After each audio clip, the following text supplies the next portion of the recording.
간판 영어 양쌤 양썸. 문제 1. 양쌤, 커피는 미국 사람들이 처음으로 먹기 시작했을까? 커피라는 나무는 성장의 조건만 맞는다면 여기저기서 자랄 수 있는 것이니 반드시 한 지역에서만 자랐다고는 할 수 없을 겁니다. 당연히 커피의 시작에는 다양한 이야기가 있겠죠. 그러나 그 이야기들은 커피의 특성에 대한 공통점을 가지고 있습니다. 그러니 어느 한 이야기를 들어도 왜 사람들이 커피를 마시기 시작했을지 알게 됩니다. 오늘은 그중 가장 널리 알려진 이야기를 해드리겠습니다. 커피 이야기는 약 1600년 전으로 거슬러 올라갑니다. 생각보다 옛날이 아니네요. 그때라면 기독교가 이미 로마의 국교가 되고 난 후군요. 우리나라에는 고구려, 백제, 신라라는 나라들이 있었고 여러분이 잘 아시는 광개토 대왕이 신라에 침입한 왜구를 물리친 사건이 있던 기간입니다. 이야기는 아프리카의 이디오피아라는 나라에서 시작됩니다.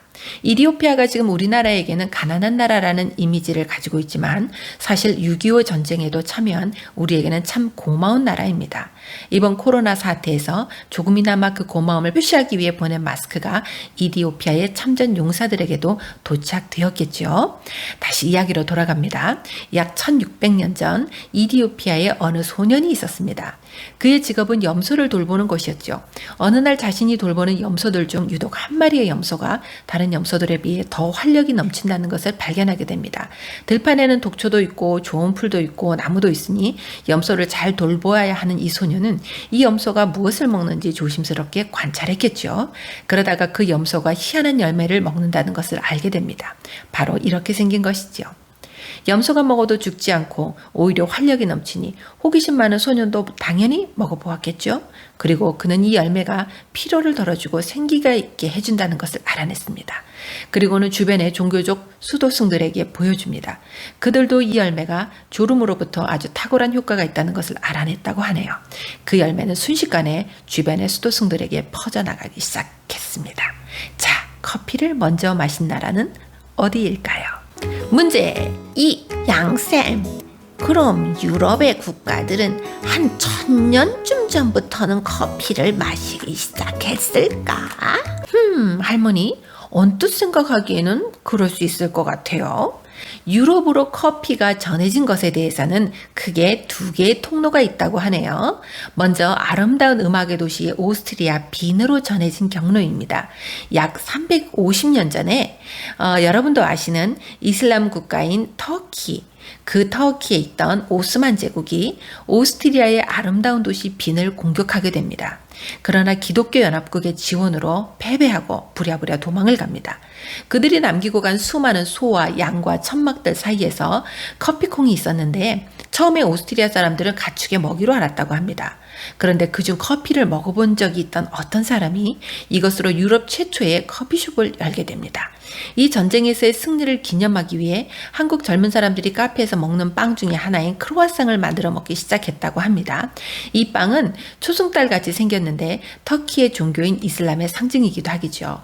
이슬람을 이겼다는 의미에서 만들어 먹었겠죠. 하여튼 커피는 오스트리아에서 폭발적 인기를 얻었고 오후 3시에서 5시 사이에 커피를 마시는 시간을 가질 정도였다고 합니다. 조금 더 소개를 하자면 여러분 비엔나 커피라고 들어본 적이 있으신가요? 저는 예전에 본 드라마에서 처음 들었던 기억이 납니다. 우리 비엔나 커피나 한잔 할까? 뭐 이런 대사였는데요. 그 당시에는 커피도 흔하지 않던 때라 그게 뭔지 많이 궁금했었습니다. 사실 비엔나 커피는 마부들을 위해 만들어졌네요. 흔들리는 마차 위에서 3시에서 5시에 있는 티타임, 커피타임을 가지기 위해서 거품을 많이 만들어 흐르지 않게 한 커피라고 합니다. 저도 개인적으로 한 달 전 비엔나 커피를 마실 기회가 있었는데요. 아무리 마셔도 달달한 크림만 있고 커피가 없어서 당황했던 기억이 납니다. 오스트리아 외에 유럽으로 커피가 소개된 다른 통로는 바로 이탈리아입니다. 당시의 이탈리아는 종교의 중심지였죠. 기도하기 위해 졸음과 싸워야 하는 수도승들과 같은 종교인들에게 인기가 많았다고 합니다. 졸음을 쫓는데 너무 탁월하다 보니까 지나치게 많이 마셔서 잠을 자지 못하는 일이 생기기도 했겠죠. 그래서 사제들은 이것을 악마의 음료라고 부르기도 했다네요. 문제 3. 양쌤, 아니 커피하고 술하고 무슨 상관이 있어? 유럽에서는 커피 마시기 시작하면서 술 섭취량이 줄었다는 이야기를 내가 들었네. 네. 유럽에서 커피는 폭발적 인기를 누립니다. 당시 유럽의 정치계 사교 모임에서 음료로 술이 널리 사용되었다고 합니다. 사교가 중요한 남자들은 하루 종일 술에 취해 있었다고 해도 과언이 아니라고 하네요. 여러분, 명절에 할아버지, 아버지, 아들 이렇게 3대가 거실에 앉아 있으면 어떤 일이 일어나는지 아시나요? 네, 아무 일도 안 일어난다가 정답입니다. 상상해 보시면 왜 술이 필요했을지 아시겠죠? 게다가 식사와 함께 술까지 곁들이기도 했다고 합니다. 물이 좋지 않아서 그러다고 하네요. 우리나라도 과거 땡땡관처럼 술집에서 밀실 정치가 있었죠. 다시 이야기로 돌아가 바로 이럴 때 커피가 술의 자리를 대신하게 됩니다. 어떤 이들은 이때부터 남자들이 제정신으로 정치를 논하기 시작했을 거라고 하네요. 그래서 커피가 세계 역사를 바꿨다 이렇게 확신하는 사람들까지 있답니다. 사실 전문가들에 의해 세계 역사를 바꾼 10개의 음식 중에 커피가 들어간다고 합니다. 양쌤, 그러면 이런 커피를 처음 먹어본 사람은 당연히 김지미, 신성일 같은 그런 연예인들이겠지? 자, 그러면 한국에 들어온 커피 이야기를 제가 조금 해볼까요? 일제가 조선을 집어삼키려던 시간으로 가야 돼요. 1896년부터 1897년 약 1년 동안 우리나라 고종은 러시아 공사관으로 가서 살아야 했어요. 그곳에서 고종은 처음으로 커피를 접하고 즐겨 마시게 됩니다. 자신의 상황과 비슷한 그 씁쓸한 맛에 매료가 되었을까요? 고종은 커피 홀리게 됩니다. 커피의 최초 이름은 양탕국으로 지어졌다네요. 서양에 끓인 국이다.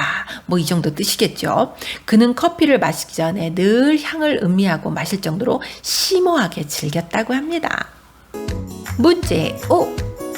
아니 양쌤, 아니 근데 고종이 왜 커피를 마시다가 죽을 뻔해?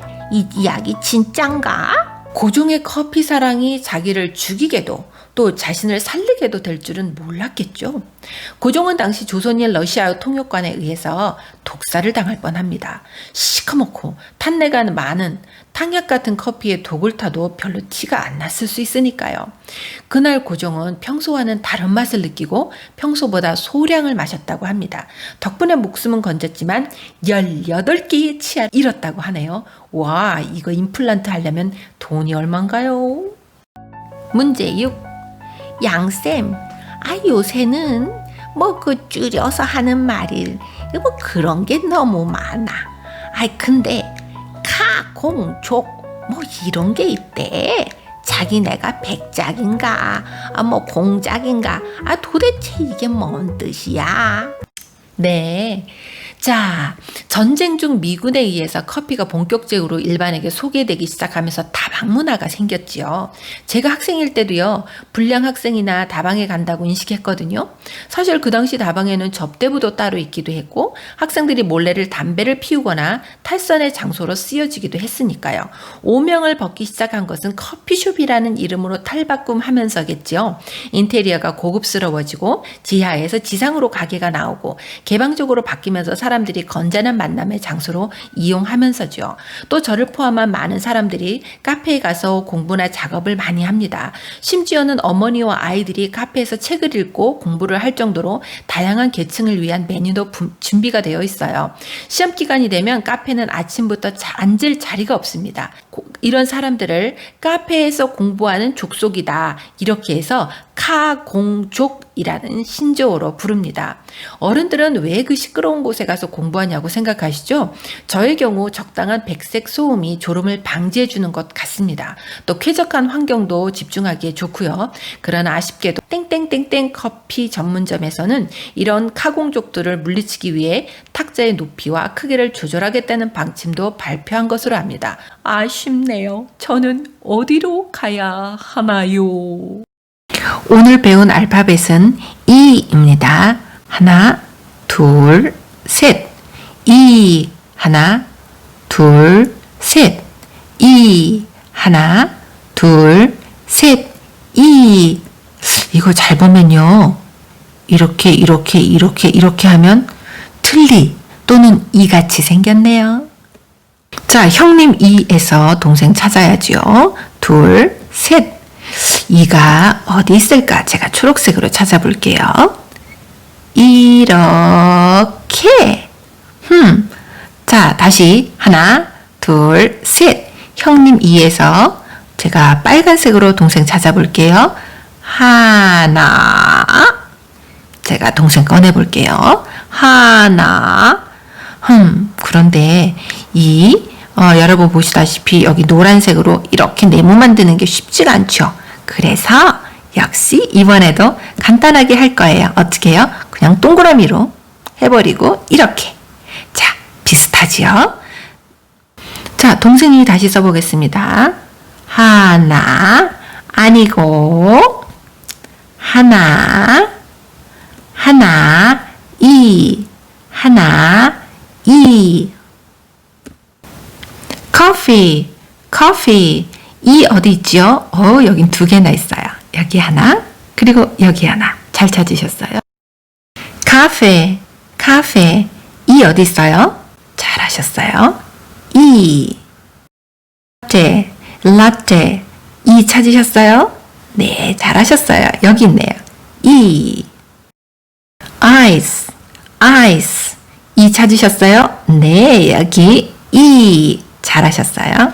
자, 커피라고 쓰여져 있네요. 우리가 배운 글자 이 두 개 있고 여기 카페 이렇게 표시가 되어 있고요. 자, 여기도 이 우리가 배운 거 너무 글자가 작죠? 여기 보시면 이탈리안이라고 돼 있어요. 앞에서 이야기를 들으신 분들은 알겠지만 우리로 말하면 원조 커피숍이다. 원조 스타일이다. 이런 의미로 이탈리안이라고 했겠죠. 자, 여기 글자가 이렇게 많은데 이곳에서 찾아내실 수 있겠어요? 우리가 배운 글자 우리가 안 배운 단어지만 여기에 동생 이가 있네요. 자, 여기서는 어떤가요? 형님 두 개 커피 있네요. 할머니 할아버지 다음 주에 또 공부해요.